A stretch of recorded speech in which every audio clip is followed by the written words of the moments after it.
অন্নপূর্ণা ভান্ডার নিয়ে খারাপ খবর। ৩০ লক্ষ নাম বাদ অন্নপূর্ণা ভান্ডারের তালিকা থেকে। কাদের বন্ধ হলো টাকা দেওয়া? আর যারা এখনো দ্বিতীয় কিস্তির টাকা পাননি তারা কি ৩,০০০ টাকা পাবেন? কি ঘোষণা করলেন মাননীয় মুখ্যমন্ত্রী শুভেন্দু অধিকারী? জানতে হলে ভিডিওটি শেষ পর্যন্ত অবশ্যই দেখুন। মাননীয় মুখ্যমন্ত্রী শুভেন্দু অধিকারী জানিয়েছেন, ৩রা জুন প্রথম কিস্তির ৩,০০০ টাকা ২৮,২৫,৭৬৯ জন মহিলাদের অ্যাকাউন্টে দেওয়া হয়েছে। এরপর দ্বিতীয় কিস্তির টাকা ৫০ লক্ষ মহিলাদের অ্যাকাউন্টে দেওয়া হয়েছে।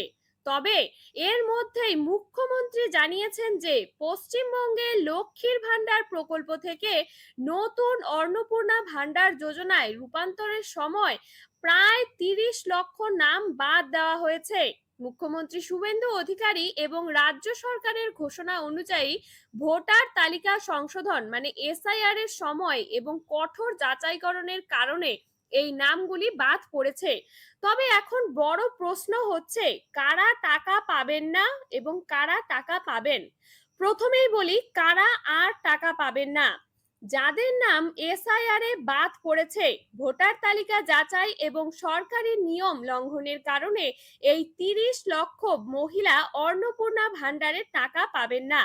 ভোটার তালিকা থেকে বাদ পড়ার আরো কারণ রয়েছে।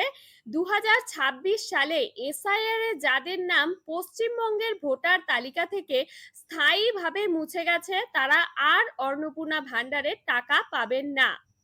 ভুয়ো বা অনাবাসী ভোটার, যারা ভোটার স্লিপ বিতরণের সময় অনুপস্থিত বা স্থানান্তরিত বা ডুপ্লিকেট হিসেবে চিহ্নিত হয়েছে, তারা এই অন্নপূর্ণা ভান্ডারের তালিকা থেকে বাদ করা হয়েছে।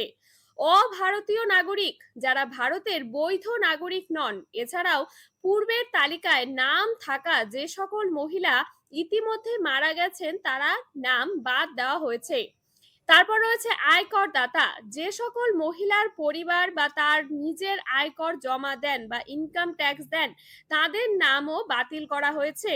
টিকাকরণ না করানো শিশু, যেসব পরিবারের শিশুদের প্রয়োজনীয় টিকাকরণ বা ভ্যাকসিন করানো হয়নি।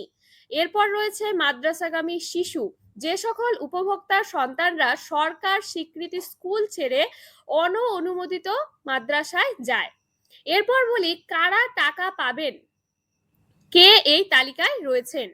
পশ্চিমবঙ্গের স্থায়ী বাসিন্দা এবং নির্দিষ্ট শর্ত পূরণকারী মহিলারা প্রতি মাসে ৩,০০০ টাকা পাবেন। এরপর রয়েছে বৈধ লক্ষ্মীর ভান্ডার প্রাপক, পূর্বের লক্ষ্মীর ভান্ডার তালিকায় যে সকল মহিলার নাম ভোটার তালিকায় সম্পূর্ণ সঠিক রয়েছে, আবেদন নিষ্পত্তির অপেক্ষায় থাকা ব্যক্তি, যেসব ১,২১,০০০ ভোটাররা ভোটার তালিকা থেকে বাদ পড়ার বিরুদ্ধে ট্রাইব্যুনালে আপিল করেছেন বা সিএএ এর অধীনে নাগরিকত্বের আবেদন করেছেন, আবেদন নিষ্পত্তি না হওয়া পর্যন্ত তারা টাকা পাবেন। এরপর রয়েছে নতুন যোগ্য আবেদনকারী, যাদের বয়স ১৮ বছরেরও বেশি এবং সরকারের দেওয়া সমস্ত সামাজিক আইনি নিয়ম মেনে নতুন করে অন্নপূর্ণা ভান্ডারের পোর্টাল আবেদন করেছেন। তবে এই নতুন নিয়মে এই প্রক্রিয়াটি সম্পন্ন করতে বাড়ি বাড়ি গিয়ে ৩০ দিনের একটি যাচাইকরণ অভিযান চালানো হচ্ছে।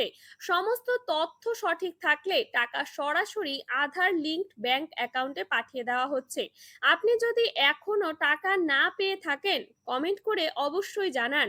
আর ভিডিওটি অবশ্যই সাবস্ক্রাইব করে রাখুন এমনই গুরুত্বপূর্ণ আপডেট সবার আগে পেতে। ধন্যবাদ।